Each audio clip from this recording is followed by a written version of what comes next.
FIU presents A Fair and Free Press, a debate on the role of media in 2024 politics. I'm Dr. Maria Mayer, Director of FIU's Office of Public Policy Events, which organized today's event in partnership with CARTA. I want to take a moment here to recognize the support of our Lee Kaplan School of Journalism and Media in the School of Communication. A special thanks and welcome to Dean Schreiner from the College of Communication, Architecture, and the Arts, who is here with us, and a very special welcome to our Board of Trustees Chairman Rogelio Tovar, who also joins us today. Before proceeding, I'd like to say a few words about the mission of FIU's Office of Public Policy Events. Our aim is to promote education and encourage civic engagement by organizing open discussions and debate forums about public policy issues. If you have been to one of these before, welcome back. And if this is your first time, really thank you for coming and joining us today. The issues that we cover range and in topic, and they include speakers such as our esteemed panelists today with differing perspectives and viewpoints. What's going on? Our purpose is...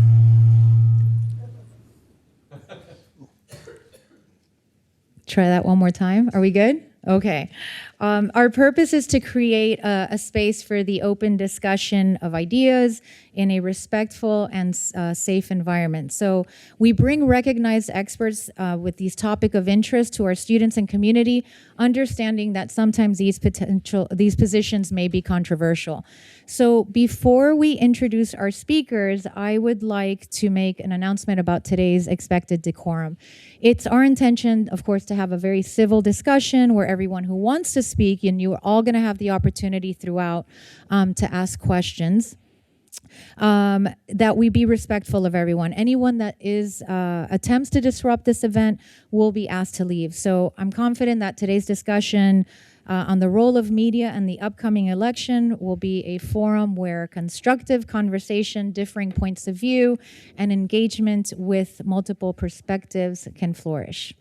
It is now my great pleasure to introduce our panelists. Johanna Maska, who is actually a dear friend of mine, is the former director of Press Advance for President Obama and is the host of Press Advance, one of the top political podcasts, bringing both Democrats and Republicans to the table. She is also a News Nation political contributor, and she's the CEO of Global Situation Room, a public affairs firm with offices in Washington, D.C.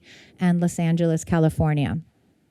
Also joining us is Mr. Sean Spicer, former Trump administration press secretary and communications director and chief strategist of the Republican National Committee, as well as having worked for several members of Congress.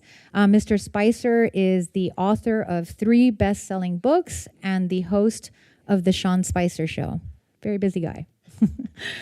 Johanna and Sean will debate the media landscape in this election season and how social media drives political polarization. And now I would like to welcome, who really needs no introduction here, but our distinguished moderator, Willard Shepard. Not only is Willard a 6-time Emmy Award-winning journalist and former NBC6 Miami News anchor, he is a Gulf War Air Force pilot, and he is also president of Willard Shepard Law, and for us, most importantly, a proud FIU alum. So thank you all so much for being here. Ms. Mayor, thank you for being with us. She travels the world. You know, many times you see things on National Geographic, Nat Geo, Animal Planet, in faraway places and lands about the things in nature. And that's actually a lot of her work. So we're very proud of what you're doing across the globe. I'm sitting in my home and I tell my family, that's Ms. Mayor's work that's out there. So we get to know. For the Board of Trustees, thank you so much for being with us. Provost, thank you for being with us. Head of our communications school is here with us today, so thank you so much. And we have some of our aspiring journalists over on the right. next to a person whose brother I spend a lot of time with and whose identical twin I spend a lot of time with. So I always make sure I don't send the wrong one of them to jail when I call the police. And I'm sure that our young journalists will have some questions for our esteemed panel today here. And this is an interactive discussion. We appreciate them coming from Los Angeles and Virginia to be with us today. They've been inside the White House. So since they aren't at the White House anymore, there's certain things that I certainly want to know, and I'm sure you want to know about what actually happens there before they go out across the world with the message that they are delivering from 1600 Pennsylvania Avenue. So we want you all to participate. If you have a question at any point, and I'll engage you in that, just raise your hand. We'll have some of our staff people today come out, bring you a microphone, and we want you to participate. We're here for you, and we're here to let the world know about what a great university we have, our law school with the highest bar passage rate in the state of Florida, something I always remind our Canes and Gators and Knowles all about. So that's a fantastic thing. To start out with this is obviously an extremely important year. This is a election year, not only at the local, state, but also at the national level, and they'll be able to provide a lot of their insights about the role that the media plays in this. From my 3 decades plus with NBC, I think we're really at a crossroads where we are with the media in terms of it being pure journalism, which Mr. Corella is teaching our students, but also how that has mixed with delivering a political message. I think the greatest difference is, and if I could change anything in a media landscape, I'd put a big banner up there that says opinion and a banner over here that says news. Like the old days with, you'd open the newspaper and see those were opinions and those were news. That's merged together, and I think many people now, there's no delineation between what is actually who, what, when, where, and why, and what someone's opinion is, because that's not delineated. It all looks the same coming out of that box. So I want to open the floor, and we'll have ladies first, Joanna, to just give us your big picture about where you think we are today. Well, thank you first, Willard, for moderating, and to Florida International University. I am thrilled to be here in Florida. I actually got the opportunity to land a little early in Florida, and so I got to talk to some Floridians. And I had a woman ask me, do you think President Obama is going to get involved in this election cycle? And she said, I ask because he did everything he could to divide our nation.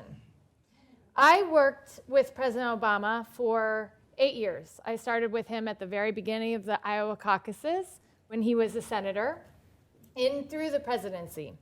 And the man I worked with never wanted to see America divided. That same question of, do you think he's going to get involved? He has done anything to divide America is probably a question that Sean has also gotten. You know, most Americans will never meet a U.S. president. They won't work with a U.S. president the way we have. They get all of their information about that president and that person from the news media. So, if you're sitting in one area and you're consuming a certain media, you may believe that President Obama just wanted to divide America. And if you're sitting in a different boat of the information, you may believe that President Trump just wanted to divide America. Lost in that is any of the policy conversations that we actually had, in some cases that we agreed on, some of the issues that we could take on in America. And I think that's why we're here today. We're in a terribly contentious election. Unfortunately, we're running it again, 2.0. I have my own opinions about whether we should do that.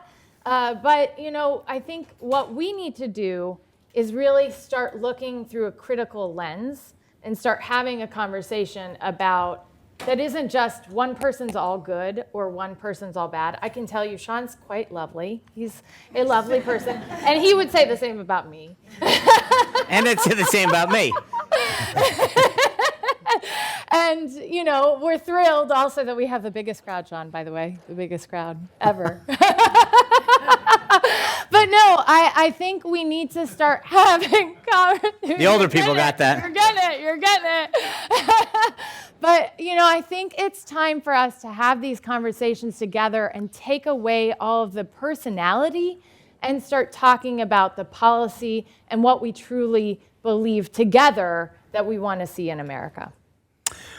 Well, first of all, thank you. Thank Willard, thank Chairman and the schools for putting this on together. I think it's important. I was talking to one of your journalism students just a moment ago about why forums like this are important and why discussion is important. And I think, frankly, I've spent several years traveling the country. I've gone to a lot of college campuses.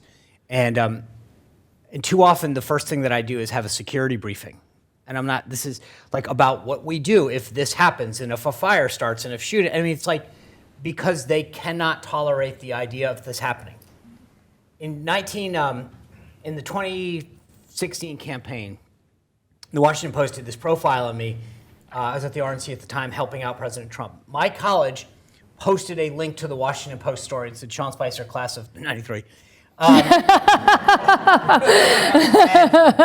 And that's it, full stop, no editorial, whatever. The comments on it, I thought were a joke. I literally called a classmate of mine. I go, have you read this? It was like, I no longer feel safe on campus. You don't feel safe because they posted a link about, there was no commentary, pro, con, whatever. You don't feel safe because they posted a link about an alum on a Facebook page. And that just has snowballed since then, where you can't have discussions. And I know several folks, as you gather for holidays, family events, community events, it's like, we can't talk about this. And it's like, I get it. I mean, believe me, as a guy who does this for a living, the last thing I want to do, I'm like, can we just talk about the NCAA or the eclipse? Can't we have another eclipse? When's the next one? But the problem is, we have gotten to a point, and I think part of the problem to me is that a lot of this does come from our media. We tell some things, we don't tell other things. We tell part of a story. And so the one takeaway that I would ask for everyone as we head into this election cycle, and then we can get into more of the questions, is it's never as simple as you're hearing in a 1-minute package or a quick story in whatever, right? Most people just read the headline, but even if you read the whole story, there's usually a lot more to it. Now, I have my own podcast, The Sean Spicer Show. It streams every night at 6 o'clock. You can download it on YouTube and Apple. If we want to pause right now, that's fine. Very good salesman. But I make it clear I'm an opinion guy. I'm giving you my opinion. I am not a journalist. I never want to be a journalist. But I'm honest about where I come from things. And I think too often there are stories that come out from, as Willard would say, mainstream news organizations. And it's not. Now, sometimes they're constrained by the time that they have or the space. But there's a lot more to stories. Stories are not black and white, yes or no. They're complicated. And I think that that's the thing. If anything else, walk out of here and say, I don't care how far on the right you are or on the left, question things and say, okay, I'll go read more about this. That's, to me, the biggest takeaway, because in my opinion, most stories have a lot more to them. People aren't horrible or really good. I mean, there's a lot more that makes us up as individuals, and take the time to get to know them. Johanna mentioned we've gotten to know each other a lot over several media appearances. I don't question her loyalty to the country or how she comes down on issues. We have different opinions. I'm right, but Not so much. I think that part of what we've done is started to demonize anybody that doesn't agree with us. And I think that's where we have a problem in society right now. Mm-hmm. Okay, big picture question for those of you, and show of hands. How many of you only get your information from social media or social media?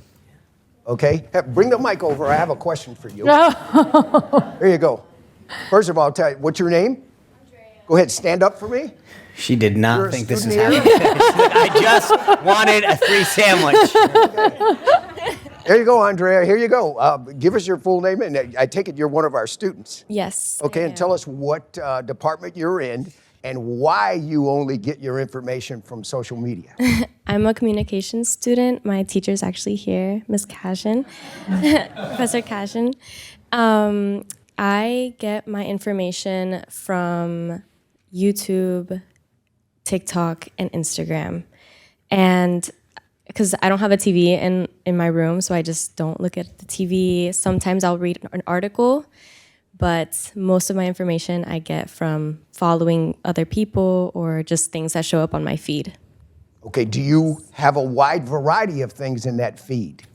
Yes, a big variety. Obviously, it's kind of directed towards one specific side. Okay, but we'll get back to that later. Now, I have a question for the two of you, and then I actually want to talk to your professor over there as well. What do you think about? Go ahead, you can have a seat. Okay. You did a great job. Let's give her a big round. I didn't mean to.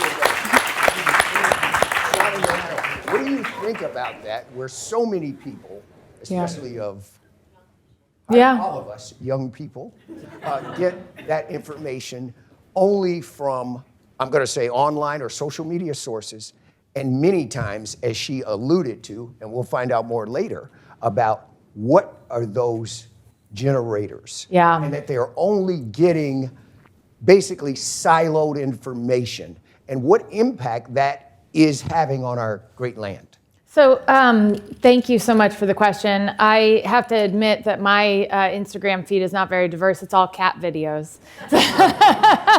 but look, I think that's the trouble, right? There are people who are living without any news at all.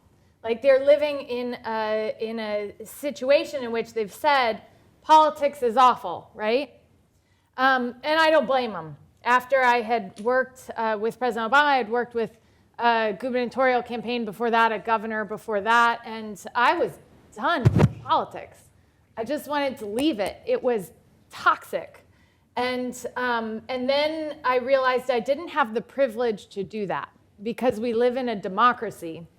And if we want to see the country in the way we want to see progress happen, we have to be involved.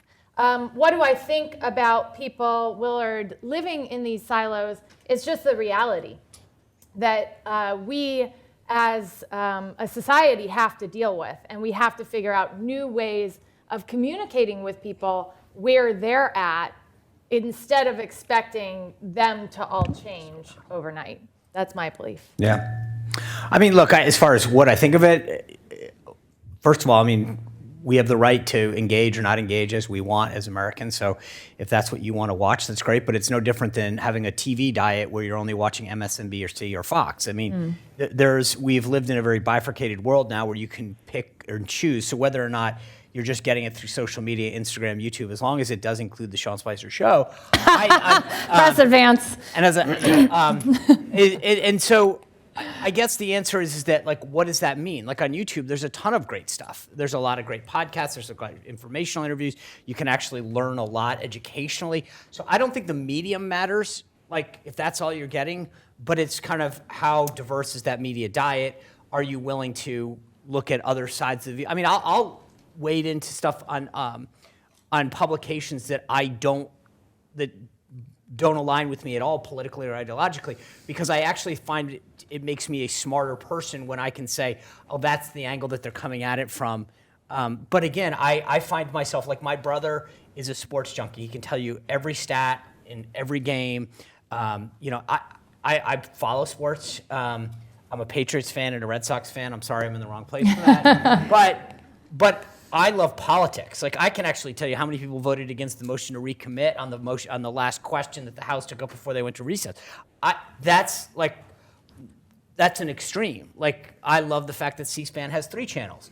But that's, I think, so each of us, I mean, again, we know people who love, HGTV or love, so as long as we're engaged in society, I think that the threshold that I have is that if you're going to go out there and start telling me or prognosticating about the ills of the country and what needs to fix them, then it is somewhat incumbent upon you to actually become smarter on those issues. Like going out and saying, we need to cut this or do that. It's like, okay, you have a right to do that, don't get me wrong. But you might want to get a little smarter on it before you start saying, because I watched a video on YouTube. I think there's only one other thing I would add, though, is that when you are getting your information from YouTube or Instagram alone, know the business model behind that media source, and know that there is incentives, and in many cases, people are being paid to advertise different things, and they're being paid to do things online, and so. You have to, as a consumer, I think it is important to look at, why is this, connecting with me, and who is the narrator, and why do I believe them? From the show of hands on the last question, I take it that many of you still get a lot of your information from our local news, from ABC, NBC, Fox, MSNBC, all of those different types of sources, Newsmax. How many of you believe and trust in what you're seeing on those platforms? Show of hands as to why you believe that. Okay, young man, we're gonna come in right here. Stand up for me. Tell me who you are and why you have a trust and a faith in what you see. You got to speak in. You got to speak into the mic. For the recording. Okay. I'm gonna hear my voice. Oops. I'm Julian Davis. I'm a journalism student here at FIU. Those are my advisors over here to the left. I watch mixed media, so social media. I also watch legacy media like Local 10, NBC, CBS. As a journalism student, I am studying journalism, and I feel like the media that I'm seeing on some of these platforms most of those journalists are telling the truth because they've done research, they've done time to do their research or topics, then present it on the news, publish it on their articles. But also it does take a lot of personal responsibility to make sure hey, what you're seeing on one platform may not be there are errors that go out on publications, so you go into other platforms, you read there to get a more broader picture on a specific topic. So I do believe what I'm watching, but I have almost a grain of salt approach to do your research. Don't just take one article or one video as the actual fact.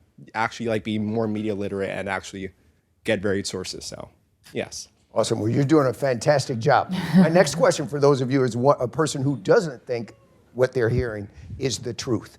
And when it comes to that now, and you alluded to a business model, and I'll use I have some other things to say about my own network and what we've done recently. But on this example, I'll use Fox News and what happened in the last election in Arizona, where they made a decision on the air that state would go for Joe Biden. And their ratings plummeted in many regards. And the next day, there was obviously the challenge that the former president made to the election being fair.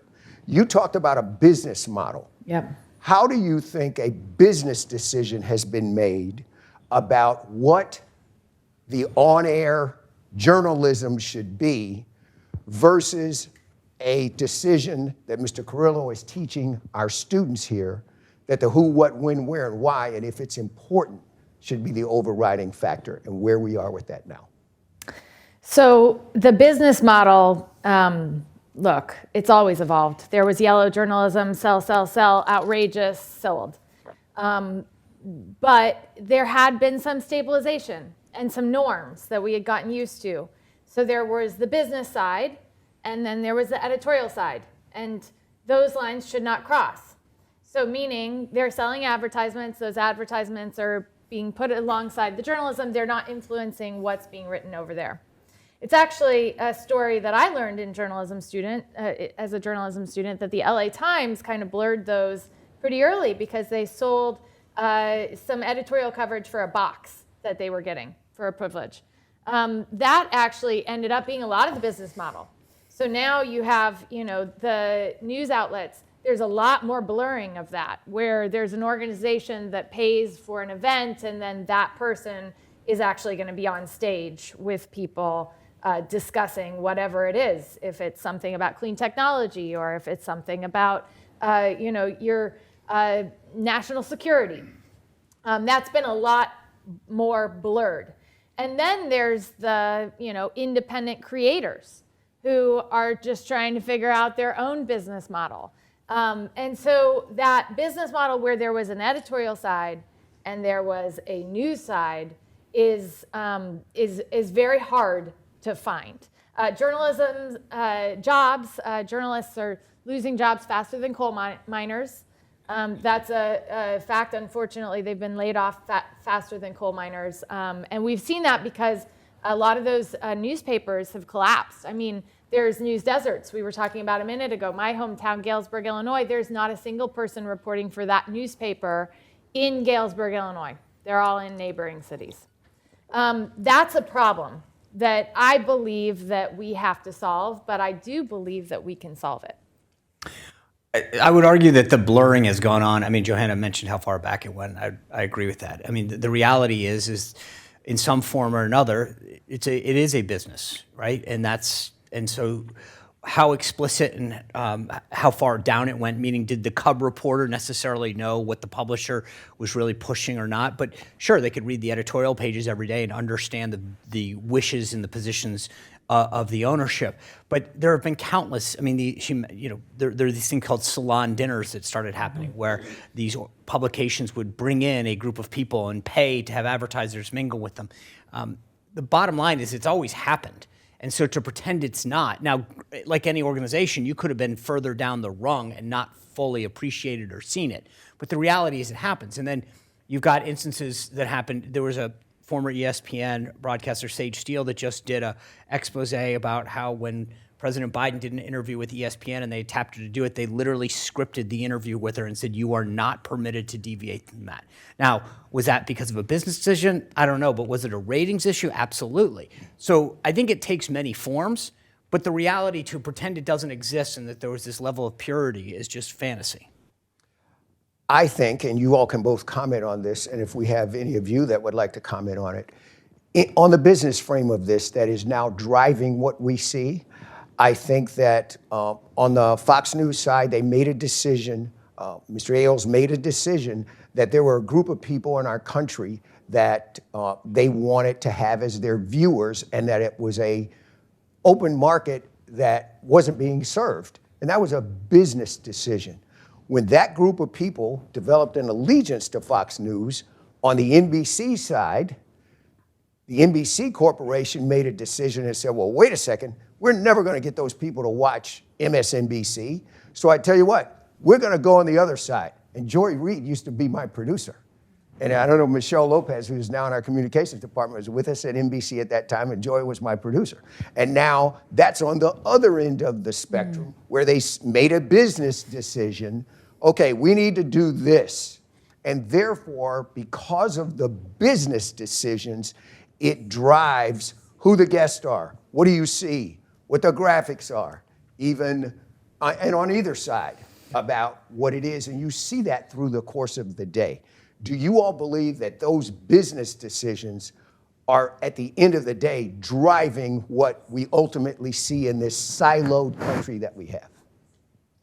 Yeah. But that's the beauty of now. I mean, there is this fantasy that, you know, I joked about when I was growing up, we had 3 channels and a morning paper, that somehow that was this great model and that these forces didn't exist then. They did. We just didn't have any choices. You could either go turn a channel to ABC, NBC, CBS, or to PBS if you want to watch the news hour. That was it. Now we have it. If you are right-leaning and you want to watch Fox, go watch Fox. If you are leftist, go watch MSNBC. I don't really care. I love the fact that there's a diversity of opinion and ideas, and if you don't think that one, and it's truly a market forces driven thing. If people don't want to watch Fox anymore and they go to, well, no one's going to CNN.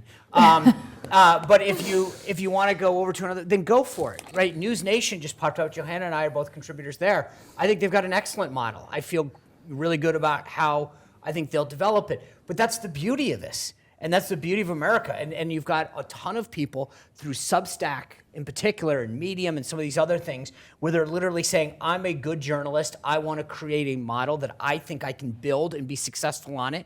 And on the right and on the left, they're doing it. They're hiring people. They're putting out great stories. Sometimes they're niche or topic specific, but sometimes they're investigative. But that's the beauty of this. And that's what I think we need more of. And if you can, like I said, in my opinion, I'll tune in all over the place because I kind of want to know, okay, what is the left thinking about this or that? But again, to think about the rest of the cable thing, if you're a sports person, you got FS1, ESPN, boom, boom, boom. You go down the list, the NFL Network, if you're a football person, or MLB, but that's the beauty. Let the market decide what you want to watch.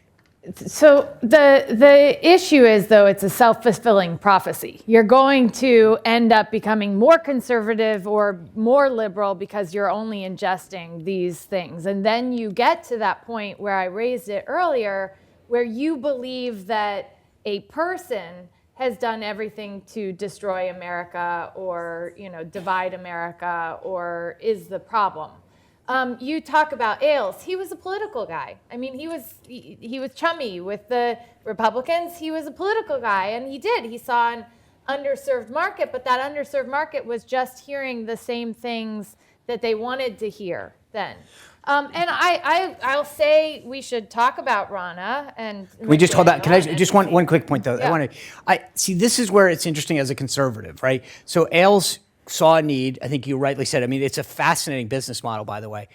But for so long, you think about the people that have dominated. Just think about right now. Now, I know Chuck Todd got demoted, but he used to be host of Meet the Press. He was a Democratic political operative. Jake Tapper on CNN, a Democratic political operative. George Stephanopoulos worked for Democratic Clinton. political operative. There was no problem on the left when they dominated the anchor chairs. Suddenly, Fox comes up and it's like, God, we got to solve this problem, guys. What's the problem? You don't dominate the narrative anymore. You don't get to choose what we read, see, and hear every day. And now we've got outrage. The reality is that every other major institution in America is controlled by the left. Academia, Hollywood, business, you name it, go down the list. There's nothing that the left doesn't dominate. And everybody starts freaking out because there's like 4 podcasts of people on the right now going, how are we going to solve this problem? Well, you dominated it forever and you created a problem. You talk about news deserts. Everyone on the right didn't know where to get any information that wasn't left-leaning for decades. And suddenly we've got, the free market working. And I think that's a good thing. The issue, again, this notion that Hollywood is this liberal bastion, I think it's always interesting because, I don't agree with my husband on everything. I don't agree with a party on everything. I don't agree with one person on everything. So this notion of everybody's left or everybody's right. I know some people in Hollywood who don't like to pay taxes. And I know some people, who are conservative who would give the shirt off of their back to someone in need.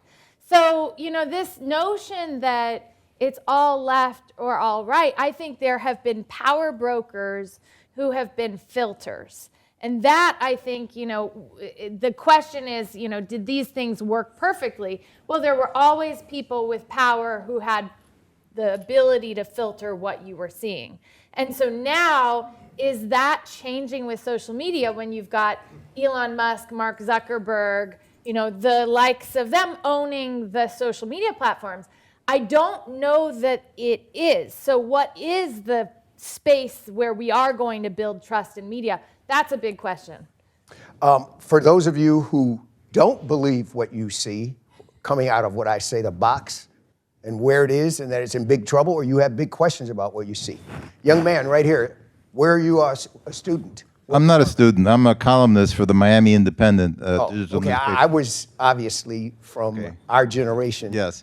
But my question is, what happened to One America News? I have their T-shirt, but they seem to have disappeared. And they were competing with Newsmax. They're still, I think see they were on either Dish or Direct. I think it was Direct. I don't think they're on anymore. They still stream. I mean, I'm not. They got taken off a lot of the cable. I don't think they had a lot of cable. I think again, I'm not a spokesman. Right. Those days are done. But I will say I can't answer that. I'm sure they have a website that tells you where they can stream. Okay, But because now you can do streaming. You don't need to have a printing press or even be on the cable. I mean, cable is probably threatened. So the future is streaming anyway. I believe that truly. I think that is correct. It's an interesting one, though, that you bring up OAN, because when they got press credentials to the White House briefing room, I remember they even got, did they get a stand-up spot? No. There was a yes. huge fight. Well, no, they got a shared stand-up spot. Exactly. There was a huge fight because they were getting a stand-up spot. And some of their questions, I remember at one point I was watching them ask a question of President Trump, and it was like, wasn't President Obama and Nancy Pelosi, they actually, in the Wuhan lab, actually cooking COVID. Yes. And it was like, what on earth? Like, Well, can in one foul swoop, Democrats are completely inept and can't control anything, and in the other lane, I guess, that we're actually manipulating and creating COVID. And so it's like, can we have a little bit of a filter here on what's actually believable? That must have been why they got kicked off the cable, because they complained that when they were kicked off several cable channels, other news and other networks with a lower audience were not. And They had a higher audience. yes, they had a high audience and they got kicked off cable. But streaming is the future anyway. Can I just one quick sort of inside baseball story that I think is interesting to share. Mm-hmm. So when I got named press secretary, I met with the White House Correspondents Association, and the Correspondents Association is a group of individuals in the White House that represent their colleagues, and so they are a group of correspondents. They choose officials by designation. So you got a TV, radio, print, wire, radio, et cetera. There's 12 of them. And so I meet with them and I said, hey, let's talk about how things are going to go or how things work. And they said, okay, we get to the briefing. And they said, okay, so here's how it goes. When you start your briefing out every day, you'll make your comments. And then the first question goes to the Associated Press. Yes, Associated Press. Okay? And the front row goes wires, broadcast media, then Washington Post, New York Times, and it filters back. And then when the AP, the senior AP reporter in the room, decides that the briefing has gone on long enough, they will say, thank you. That signals your briefing is over. And I was like, I didn't think, okay, well. So I started my first briefing. And the AP reporter, 45 minutes in. So first of all, my first question went to Daniel Hopper from the New York Post on the way back. I said, no, this isn't going to work anymore. We're not allowing the front rows, the New York Times, the Washington Post, ABC, NBC, to dominate the news that you read, see, hear every day. So I'm going to start in the back of the room and move up. Ethnic press, Univision, you name it, they get questions before you guys, number one. Number two, the Associated Press, 45 minutes in, says, thank you very much. I said, no, thank you, I'm going to keep going. And I went for an hour and a half. Next, I brought in questions via Skype. Local reporters that couldn't make the briefing from Providence, Rhode Island, from Cleveland, Ohio, I had them Skype in. Now, if you're a journalist, you want more press access. You want this. Do you know how pissed they were? Yeah. Well, you're dealing with a media cartel. But my point is that this is what we're dealing with now. My answer was, wait a second, I thought you guys would want more of your colleagues. I went for an hour and a half. Every single reporter in that room got their question answered. You should be in favor of that. They were upset. Right. Why? Because the folks in the front room, as long as they get their questions, they're happy. They don't want anyone else. They want to dominate the media narrative that everyone else sees, reads, and hears.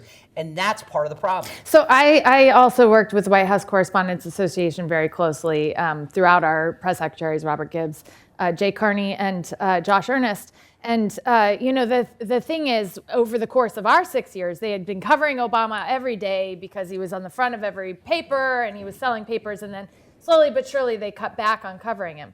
And there's the whole, the bill back situation where these news organizations actually also pay a lot to cover the president, to be there at every moment. And so it's a situation where the U.S. government works on, they get a seat aboard Air Force One. This is unlike any other country. We give seats to independent free press aboard Air Force One.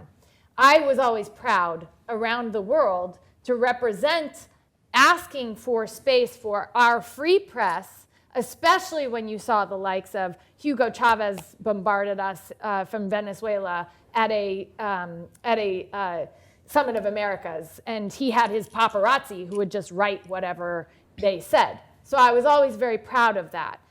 You're absolutely right that the AP wires have a certain amount, the others have a certain amount. But the reason that those all exist and the reason some of those rules exist is because they were trying to justify the expense, which is a No, that's not huge true. expense. There's no It's a expense to huge be in the room. expense. No, that's not It's huge. true. To travel, there is. To travel, there is. Not to be in the room. But to travel, there is absolutely an expense. To cover the president everywhere they go, there is absolute expense. Not to And show up. We charge them for every meal that they eat aboard the Air Force One and every seat that they take. And so they would say, we need these things to justify our expenses, that we are going to actually know what the president is doing. And we have to trust that they are going to be a fair filter. Sean didn't trust that they were a fair filter. Right. I'll tell you, there's no administration, there's no press secretary who I worked with who thought that all of these members of the press were fair. There were a lot of them who had problems with John Carl, and I've learned subsequently that you also had those problems with John Carl. But that's supposed to be the role of a journalist. They're supposed to be going against an administration and asking those hard questions. And that was what made me so proud. I am not one who believes in burning down institutions because I love America. But Joanna, I didn't say burn down. I actually built up the institution. But I said don't I want know. more voices involved. I wanted questions from rural America, from business Okay, publications, I like from the Hispanic idea of publications. doing Skype questions. No, I think but that's my great. point was there's a difference between tough questions and limiting the questions. And what was going on prior to my tenure was the ability for the mainstream media to lock in what every American heard. And so if you had a question about water rights in Montana or something that was affecting the Hispanic community down in Miami or Hialeah, no one was asking that question. I would And my love point that you was- got those questions, because sometimes when we had my local point is journalists, that that's not we hurting did the not. institution. That's actually building it up. That's increasing it. That's increasing access. Too often, the media doesn't want you to tell you that they're actually preventing additional access for their colleagues, because if it's not them, they don't want it to happen. My belief, though, is that the media organizations, they all know they're changing. They've got to figure this out, and they do deserve a seat at the table, and they are free and fair, and we cannot exclude them on purpose, because that then impacts their coverage as well. And speaking of questions from journalists, we have one from one of our FIU journalists. Hi again. Right here on the right. Hang on one second. Here comes the mic. Yeah, we need a mic. We spoke earlier. I asked you different questions, but sort of in the same vein of what's at stake when we don't have reliable media and when we aren't in conversation with one another. And I think that what we're doing here is absolutely wonderful, where we're getting the public involved, we're getting students involved.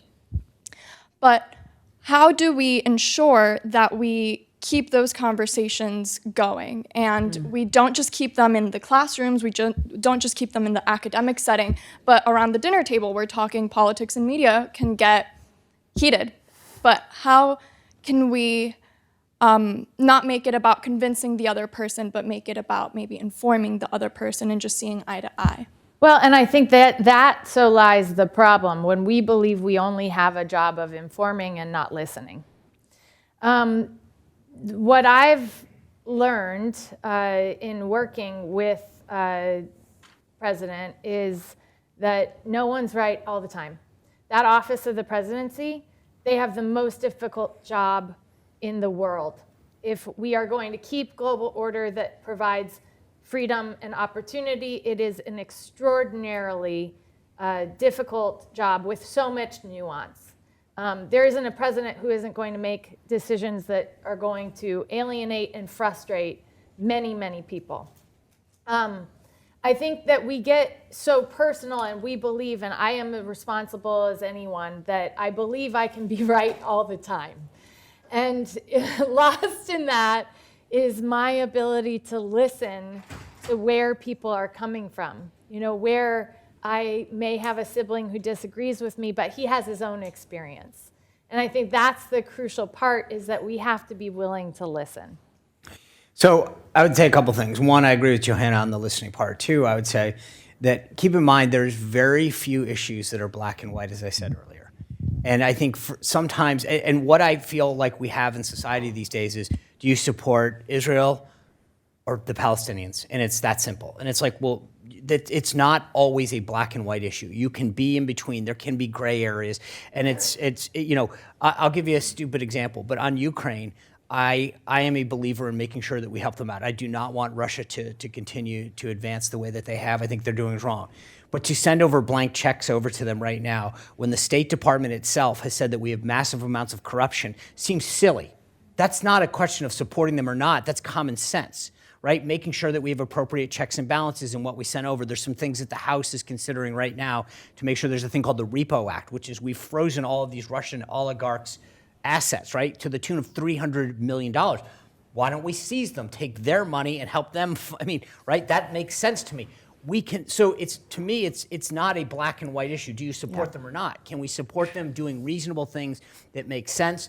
On tax dollars, a lot of times it's, do you support this or that? Well, if you support it in a smart way that maybe makes more sense in terms of how we deliver benefits, I can support certain things, but we pose things in too many yes, no, black, white questions that undermine the intellectual reality of what's happening. And I think that, to me, is the biggest issue right now. And so, and then I think the last thing, and I mentioned this at the beginning, is back a couple decades, we would talk about, you know, if you're a supporter of the of the First Amendment, what that really means is that you support the most abhorrent language that you oppose. That's not what people believe now. I've spent 26 years in the military. I think flag burning is disgusting. It pisses me off. And when I see it happening, it gets me enraged. But I support your right to do it. And right now, too many people, and I've mentioned it, I've been on the college campuses. I've seen how people have acted, not just on campuses, but at demonstrations and whatever. And it's like, they don't believe this. We're going to go out, burn their buildings, smash them, shout them down, attack them. So to answer the nut of your question, what can we do? We can say, I don't agree with that person, but I want to hear them. Be part of the solution. Because when you sit there and allow everyone else to yell at that person, then you're part of the problem. And when you say, no, no, no, I want to hear them, and I want to hear them out for real, getting Johanna's point about listening to them, then you're helping. And that's what I would say more than anything we can do collectively. Well, and just before we leave, because these contentious issues, they're so front and center in so many people's minds. I mean, we've got people who have very strong opinions on Israel and the Palestinian territories. I went there with President Obama, and I'm sure you did these trips. And I'll tell you, you know, it is very complicated. And what I saw is Israel had a robust democracy, a security state like no other. They strip searched the Palestinian journalists coming in, but they had, comparatively, a democracy that was functioning, where they had rights. They had gay rights, they had women's rights, they had human rights within Israel. I went to the Palestinian territories with President Obama. He has always wanted a two-state solution. He has written about this since he was in college. He has wanted a two-state solution. I don't know who, I mean, there are a lot of presidents who have wanted a two-state solution. He went there, we met with the Palestinian Authority. This was a Palestinian Authority that told me I needed to get back inside. And I said, I'm not going to get back inside. I need to be out here because I need to. They were controlling. They were supposed to print our press credentials. And I kid you not, that one of our staffers had, for some reason, not had a photo on someone, and they submitted the photo of Grimace, the McDonald's character, which is ridiculous. And of course, the Israelis got it, and the Palestinian Authority did not. They printed a credential with Grimace on the front. There's nothing more that I want for those kids who I met at an Intel lab in Ramallah to have a functioning government, for them to have freedoms and rights, the kinds of freedoms and rights that we have here in America. And yet it is so much more complicated than just, yes, tomorrow wave a magic wand and there's going to be a government. And that, I think, to what Sean's talking about, is like lost in this debate is anything like that, where we can have a free conversation about experiences and people can say their perspective and we can respect that. And Sean, thank you for your service. Naval Commander, he is. Public Information Officer. You're very welcome. Likewise. To something you've mentioned about having a meeting of the minds. And I told both of them this story the other day when we were on our Zoom conference. And how I hope, and we'll have this conversation, that by having people of a different viewpoint on the airwaves of something that you may not agree with, will be able to have a meeting of the minds. I was not too far from where we are right now, and there was a Stop the Steal rally, and massive numbers of people out saying that the election had been stolen, signs, posters, big demonstration. And one of the person expressing their rights of free speech had a huge truck that had a ship bell on it. Like when the ship's getting ready to leave the port of Miami, ding, ding, ding, ding. And it was right near where we had all the equipment set up for the broadcast and where I was doing the broadcast live. So every time I started talking, here comes a ship bell. Ding, ding, ding, ding, ding. So I finally went over to the gentleman and said, hey, look, man, we're actually here so that we can represent what your opinion is. And therefore, the people that are working here, along with me, that are out here, are just simply doing their jobs. So the more you ding, the less people at home are able to hear about while you're actually out here. So that went on, bing, ding, ding, ding, ding. And I was leaving at the end of the evening to go and head out. And I was walking away, and the person knew that I worked for NBC. And he yelled at me, "You're the enemy of the state." And when he yelled that at me, I'm a competitive boxer at my age. And I'm training all the time. And I turned and I went. And I turned to him and I said, you can yell everything you want to about NBC and that we're unfair to the former president and all that. But that you're not going to yell at me. And at that point, my camera guy grabbed me by the belt, Michelle, and pulled me back and basically said what I would have always said and put my legal hat on and said, hey, Willard, it's not worth it. So we departed the scene. A week later, another huge protest and demonstration. Same guy. And I had warned the NBC crew about, that there were some people that we needed to make sure that we didn't have a security issue with. Here he comes. Like, okay, here we go. And he walked up to me and he said, I owe you an apology. I said, really? And I always tell people, I've never been to Iraq, just over it, which as a fighter pilot is a big difference. And he said, I should have never said that to you. I found out more about you. Thank you for your service to our country. And I apologize to you. And it engaged a conversation. And my team came over and I introduced them and engaged a conversation. And what should happen in our country? He walked back off with his protest and went on a corner. They stole the election. I went back over and started the broadcast at NBC. So my point to you is, I think President Biden should be on Fox News all the time. I think that Mike Johnson should be on MSNBC all the time.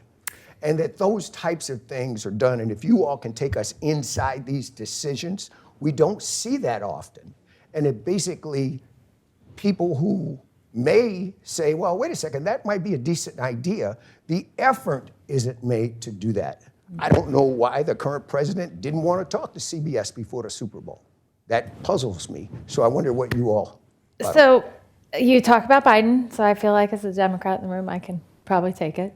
Sean and I talked about when you are on the staff of a principal, you are serving the principal.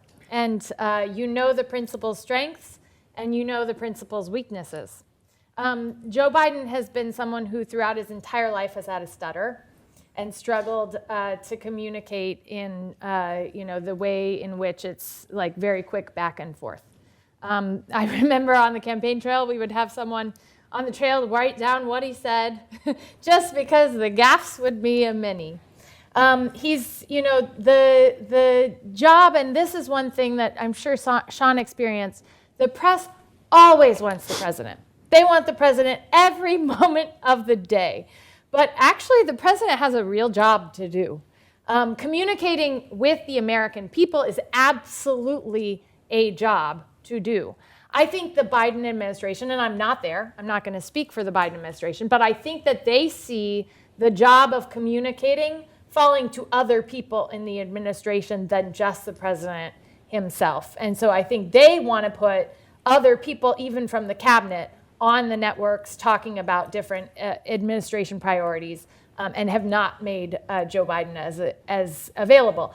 I don't know whether that's to service or a disservice. I thought his State of the Union was fantastic. I'm sure you disagree, but I thought it was fantastic because he was fighting for the things that I cared about and talking about American history. Excuse me, but despite that, whether it's the president or whether it's the Secretary of Transportation or whomever it might be, that they don't appear. So let me, Yes. if I, On Fox? so Yeah, let me in just, other like, places. look, for 30 years, I've staffed principals. And at the end of the day, you make a decision. This gets back to, we were talking to some of the journalism students earlier.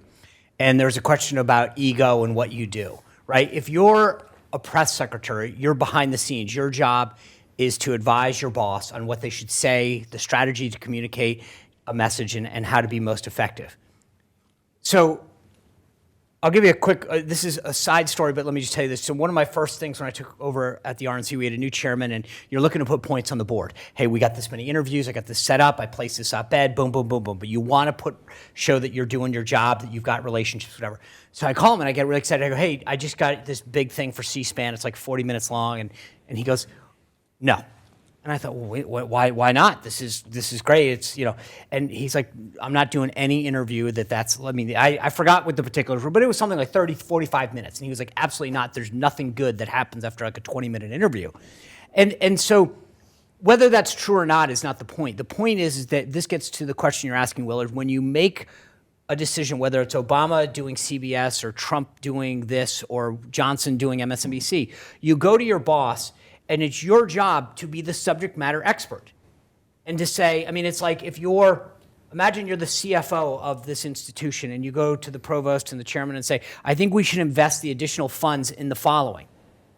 Well, if you blow it, you're going to answer for that, I hope, right, Chairman? And so, or if you hire somebody, you're the head of HR, and that person's an absolute disaster and starts doing bad things on campus, the head of HR is going to face the consequences. And someone's going to say to them, why would you have hired them? Didn't you think of this? As a comms professional, your job when you go to your boss, if you said, hey, I want to sit down with Joy Reid on MSNBC, I think it would be good to show some bipartisanship. If you were briefing me, I'd say, get out. You're fired. That's a stupid move. Now, are there instances where we've tried to show some love once in a while? An organization will come along and say, dude, we've known each other a long time. Remember, it's me, Willard. We go back a long time. Yeah, I got this job at MSNBC, but I want to show you that I'm still the same solid reporter I've always been. Would you give me a sit down? Now, I might go to my boss and say, hey, look, I know this is MSNBC. I've known Willard 30 years. He's always been fair. He's good about this. I want to give him a shot, and I think it'll look good that we've appeared on the other side. So it does happen.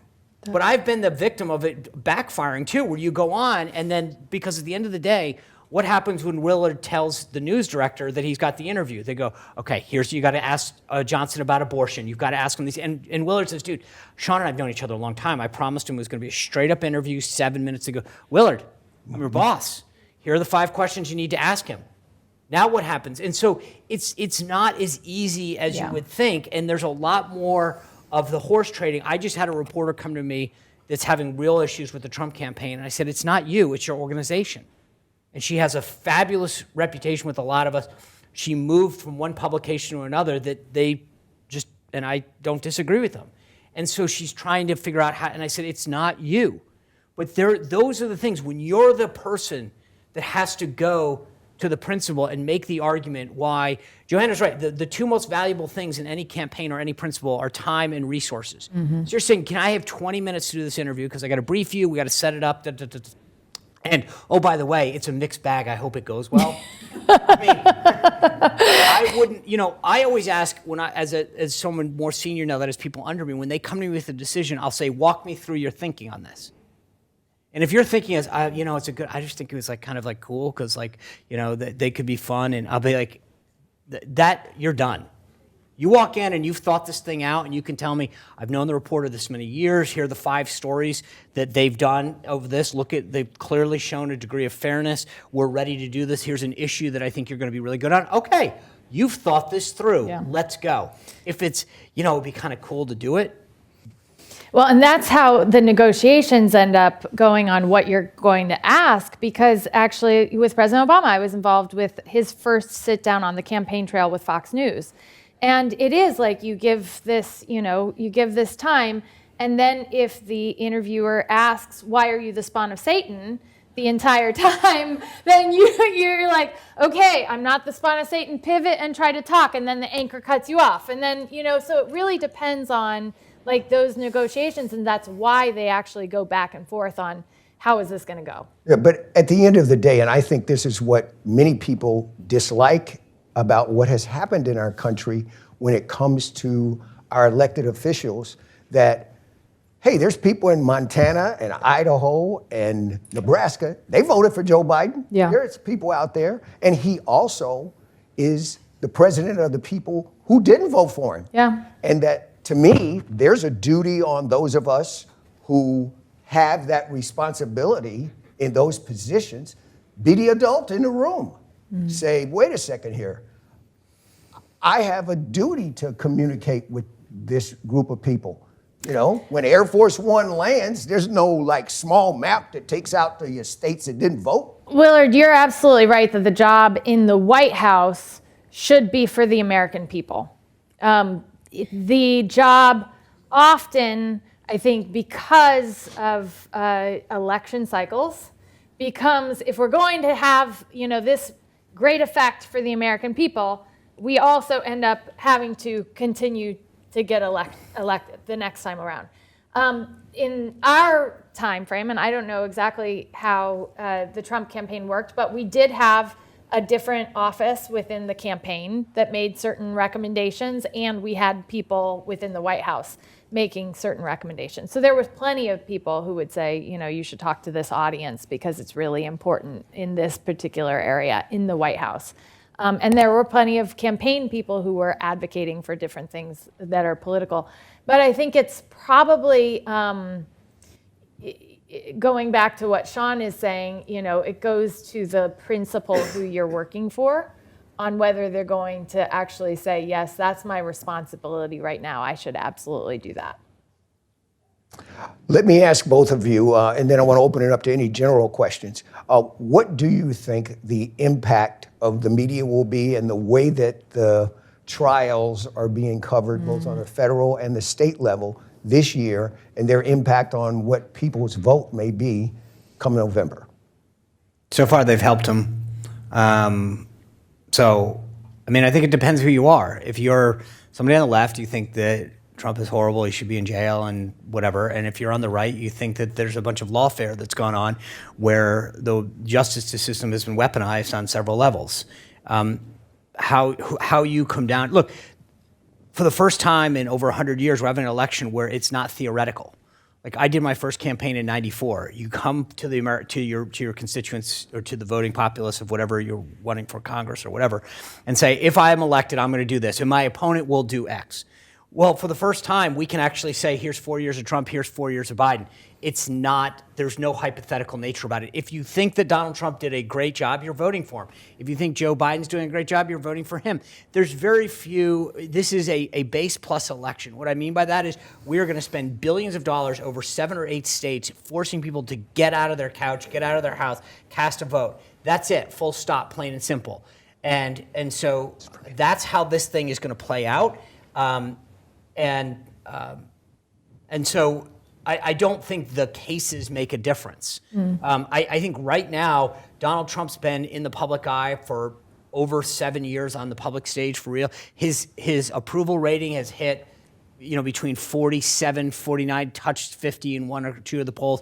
And so that's where this is. It's locked in. It's not like someone calls you up and goes, hey, I got something new to tell you about Donald Trump. He swore at a rally this weekend. You're like, oh my God.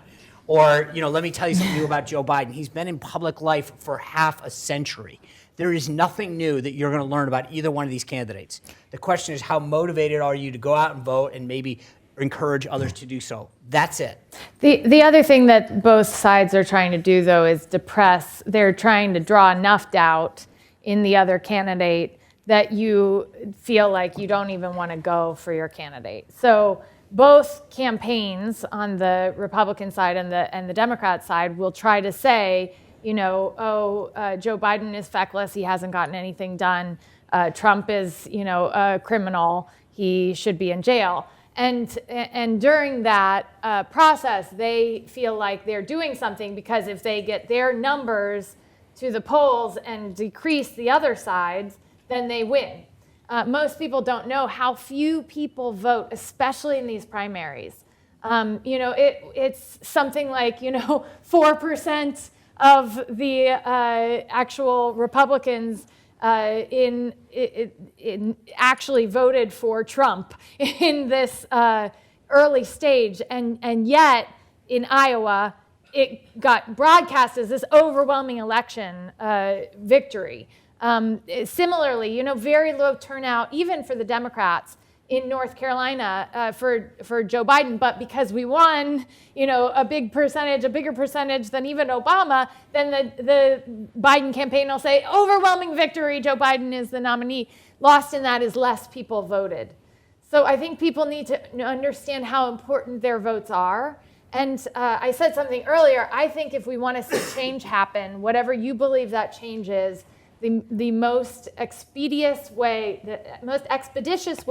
to get involved in that change is to do it at the local level, and to get involved in school board, city council, every race, because those matter, and those are the people who go on to be elected leaders at higher levels. We have a question in the back in the center there.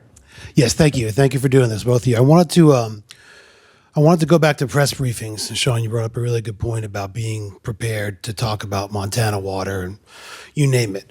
I think it really helps students to peel back the curtain a little bit on that. A funny story, I won't belabor it too much, but I covered the Patriots at you mentioned the Patriots earlier. I covered the Patriots at the White House in 2017 when Rob Gronkowski interrupted your press briefing. That was a big day for you. Great day for me. It was smile ear to ear. I remember that for a few hours when I saw you. But Quick, can I just interrupt? Please. The best part of my kit. So we went back to my office afterwards, and I taken advantage of the opportunity and brought in a few items and To be signed. And so my kids were in my office because I could, right? My family, and I said to Rob, "Can you sign a few of these things?" And he looks at my daughter, who's 7 at the time, and she's eating chicken tenders. And he's like, well, if there was a little something for me. So I literally have a picture of Rob Gronkowski at my desk, one hand eating a chicken tender and the other hand signing a bunch of jerseys. So that literally was an amazing day. That was a big day. As far as press briefings go, for the both of you, I wanted to bring it back to the students a little bit. And one thing I teach them all the time, many of which are in here, is to be as cliche as it may sound, to be as prepared as possible when you're in front of the microphone. They'll be doing press conferences and press briefings for the next 30 years when they leave us. So as cliche as it may sound, I try to teach them to always think, to know a little bit about a lot of things. Yeah. And so if you could both peel back the curtain a little bit on being prepared for anything, and 2, be nimble enough to be able to field a question on the stock market and then have to deal with a Montana water question right after it. You mentioned an hour and a half of doing that. Sometimes it might just be time, but you also want to give them a real answer and not just dance around things. So I'm sure there's no easy answer for you to know all the things that are coming to you at a press briefing, but can you peel back the curtain a little bit on how to be as prepared as possible for both the communication majors as well as the journalism majors here? Yeah, so couple quick points on this. Number one of the things that we teach in the military when we're briefing commanders, if we're doing a public event, is stay in your lane. So you're at an air show, you got a bunch of pilots coming out, and someone says, hey, Colonel, I assume, right? Light Colonel. Yeah, you still call him Colonel. You'd say, hey, we're going to get a bunch of questions about some of the flights that we're doing in the Middle East. Remember, that's not your job. Like, you stay in your lane, right? And that holds true even as a press secretary. So I got asked about something was going on internationally, I'd say, hey, I've got to refer you to the State Department. That's an issue for them, or DOD. So understand that, like, I'll give you one example, and I knew this from my USTR days, and this sounds like so picky, but when I left the Bush administration and Robert Gibbs got up, and again, this isn't a hit against Robert. He's a great guy. He was super helpful to me, but it just shows, and when you want to talk about mistakes, like, I got plenty. So, but he'd made a comment about the relationship with England. And we have a special relationship with the UK. China is a responsible stakeholder. When you deviate from those talking points, a bunch of pointy-head people at the State Department freak out. They're like, what do you mean? So Robert said something like, we've always enjoyed a great relationship with Britain. And a bunch of people went, oh my God, we don't have a special relationship anymore. And it was, that's the kind of silly thing that you're looking around going, what are you talking about? Why does that matter? Well, because in foreign policy parlance, that matters. Now, same thing with China. We refer to them, we used to, as a responsible stakeholder. Well, you deviate from that, and suddenly you're getting a call from Beijing. What happened? Why are you pissed at us? What did we do? Because we've changed the parlance. And so being prepared matters, number one. Number two, knowing the rules, right? I get when people are talking politics in particular right now, and you hear a lot about this in Florida. Donald Trump's going to choose Byron Donalds. He's going to choose Rick Scott, Marco Rubio. Has anyone read the Constitution? No, he's not. He's not giving up 30 electoral votes. You cannot, technically you can. You can be from the same state. And again, that's because dum-dums don't read the Constitution. Yes, you can be from the same state. It doesn't prevent you from doing it. It just means that the vice president's electoral votes aren't going to count. And no one is going to do that. But a bunch of people go, oh, well, Donalds is on the ascent. No, God, I love Byron Donalds. I love Marco Rubio. They're not going to be vice president. And the same thing when we were going around apportioning delegates. And it's like, I know it sounds wonky to talk about how you apportion delegates in the primaries. But that mattered. But it matters. If you don't get the covering it. 1,215 to become the Republican nominee, it doesn't matter. And so people go, well, Nikki Haley won 21. Who cares? I got one number right on Powerball. It doesn't mean I won. it's like, and so knowing the rules and being prepared matters, right? And I think that's crucial. And the problem is too many reporters, and I get it, just by the way, there is a bit of sympathy here. It's like, hey, cover this car crash, then I need you to go to the courtroom and cover this, and then you cover that. Okay, but there were too many times when I was at the RNC, and one of my biggest frustrations is like nuanced stuff. On the Republican side, we've got the RNC, and then we've got the NRCC and the NRSC, the National Republican Congressional Committee, and the National Republican Senatorial Committee. On the Dem side, they have the DCCC, the Democratic Congressional Campaign Committee. Do you know how many times reporters in Astoria will write RCCC? Well, don't you guys just have the same thing they do? Yeah. No, we don't. Actually take 5 seconds and Google it. But it's this default of not even understanding it. So real quick, the last thing, when I was in the White House, and again, it's the most unique position that in terms of being briefed and being ready. No other position, maybe State Department spokesman, but even then, is I would get up at 5 in the morning. I'd go to the White House by 5:30. There was this little, when I call it like a hotel gym, it's for the most senior staff that can go in. It's got like 2 treadmills and a TV, and nobody was in there but me. And I'd turn all the TVs on, and I'd have 2 iPhones going, and I would just basically take in everything I could for an hour, right? It wasn't technically a workout, but I had my feet going. And then I would go back, and my staff would come in at 7:15, and they would just hit me. Here's what's happening here, here's what's happening here, here's what's happening here. We're waiting on this report tomorrow. And it was like cramming for an exam. And then I would do a murder board for about an hour and a half. And be like, and then we'd call in people, hey, can we get the folks from Congressional Relations down? Like, is the Senate guys going to move the bill? Are we bailing on it? Are we issuing a statement of administration policy? Boom, boom, boom, boom, boom. Or here's your red line. Do not go over this because we're waiting to hear back from the leader's office to see if he's going to tank this bill or not. So kick the can on this. But it was, it's constant. the one last thing I'll tell you is that when the president's traveling, you do what's called gaggling on board of Air Force One. When I saw the schedule come out at the beginning of the week, I was like, please travel, please travel, please travel.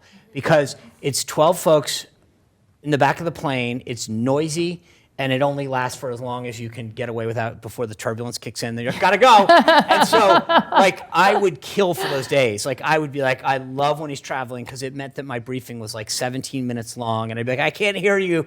Hold on, that's turbulence. I gotta go. And so, but like that's. Because every day it's a dance to figure out, and their job is to figure out, can they get you?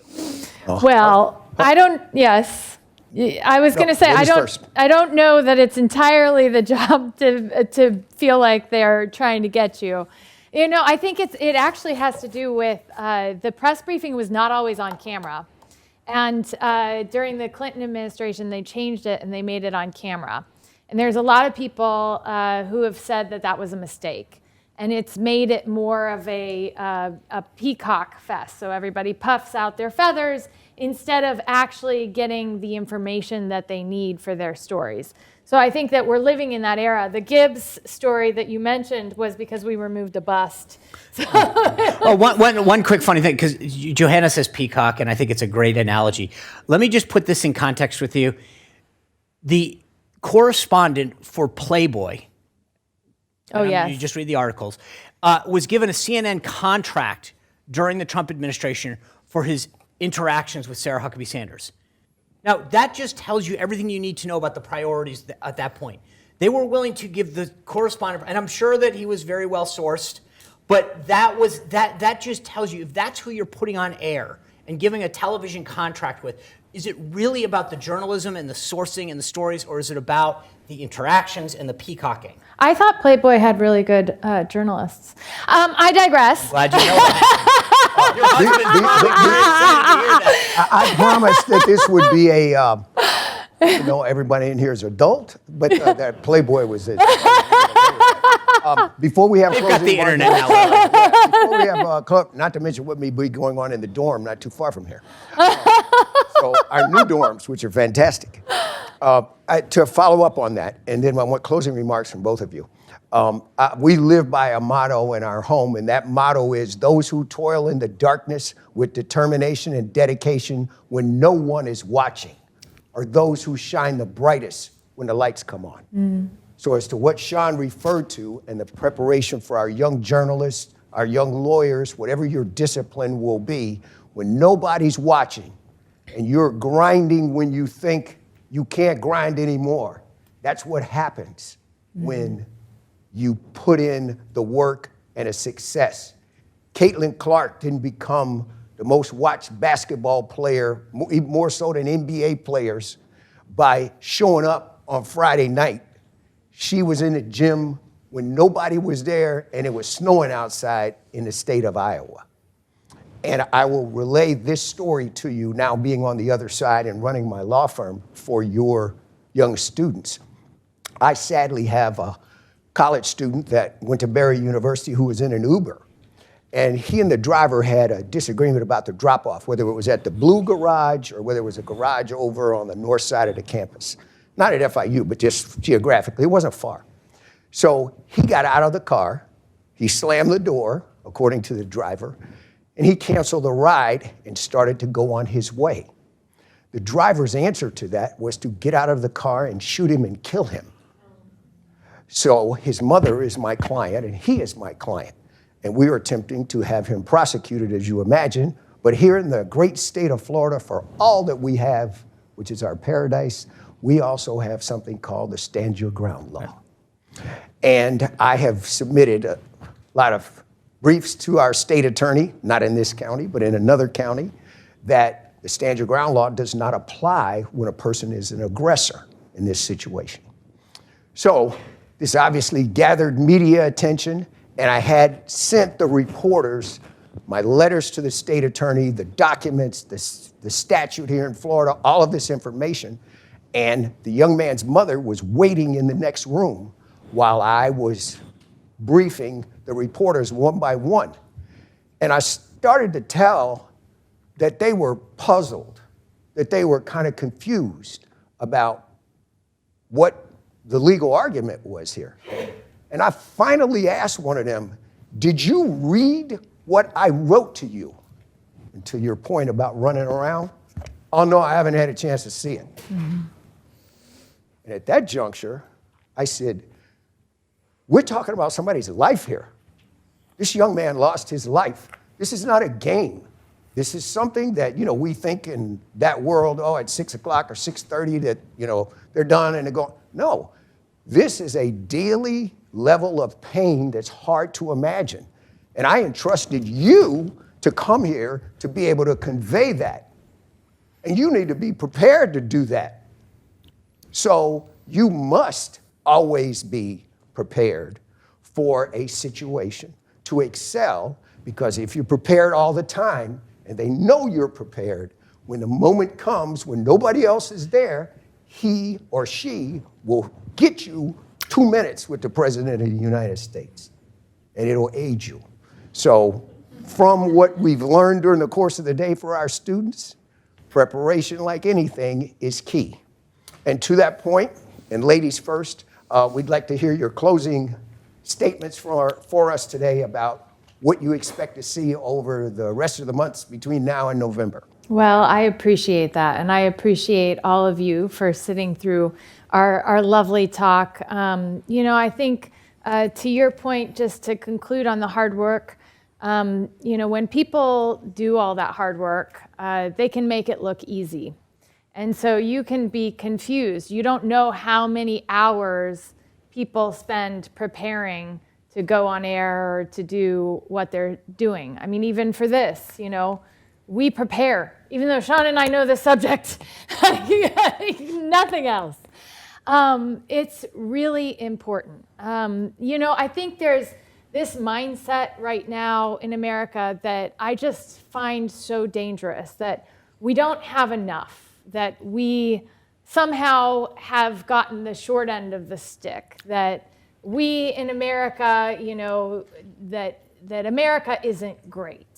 I can tell you, as someone who traveled around the world with the President of the United States and Air Force One, and you see people sleeping in their semi-trucks, you see people who have no water, you know that 60% of the world's population has no toilet, no access to toilets.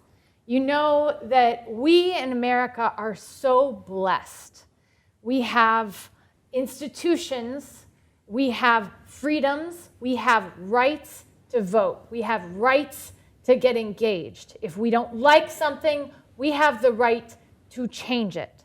I hope from this talk that you all start taking a critical look at the media that many of you are going to be a part of, and that you take a critical look at our politics with the mindset that, my God, we are so lucky to live in the greatest country in the world that literally dictates what happens around the world.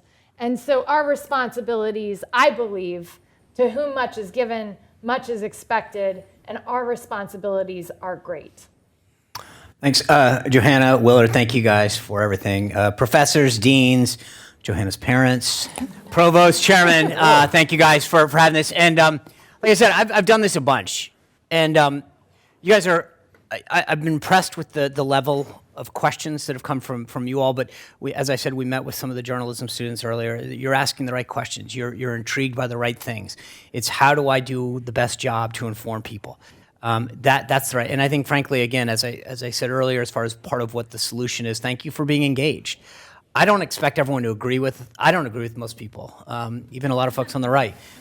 But I think that what we can do is, again, encourage that discussion. I think I'm smarter when I look at stuff on the left. It makes my position stronger. It makes me better to argue, to understand why I believe what I do. And every once in a while, I question something. And say, that's an interesting angle. I've never thought about that before. Maybe my position makes sense academically or financially, but I haven't thought about it from a compassion standpoint in terms of what this means for a particular family or a group of people. We learn more when we engage like that. And I think if the answer is what do we ultimately want, which is a better society, then we learn more when we allow things that we don't agree with to come into our life. And so if you shout down what you don't like, then you are part of the problem. And to answer the question from earlier before, again, be part of the solution. If you actually think that things are a mess, then be part of the solution and encourage and welcome dissenting views. And so when you see it, say, hey, let's let it happen. I want to be part of that. Because too often it's easy to be the person that shouts it down. It's so simple to retweet, to say whatever, and to not understand it. And I think in encouraging those dissenting voices and being part of the solution is what's going to actually make things better if that's what we really want. So thank you again to everybody for hosting it. I'm honored that you guys had us here on campus and we had such a great discussion. Awesome. Final thoughts on my end to follow what Sean is saying. My mother is from Marshall, Texas, Wiley College, Democrat forever. And the #1 radio show, when I'd go to her home in the Midwest, that she listened to all the time, Rush Limbaugh. And I'd go home and I'd say, Lois, she'd make a great military officer. I didn't know you were a Rush Limbaugh fan. And she says, oh no, all the time. I got to know what they're up to. So with that, Joanna, thank you. Big round of applause for them. Now they're able to go to the rest of the country in California and Virginia and the political circles they travel in and talk about that great university in Miami. Yes. Cafecito at FIU. Appreciate it. Thank you. Thank you. Thank you. Thank you. And thank you. Thank you. That was lovely. Great.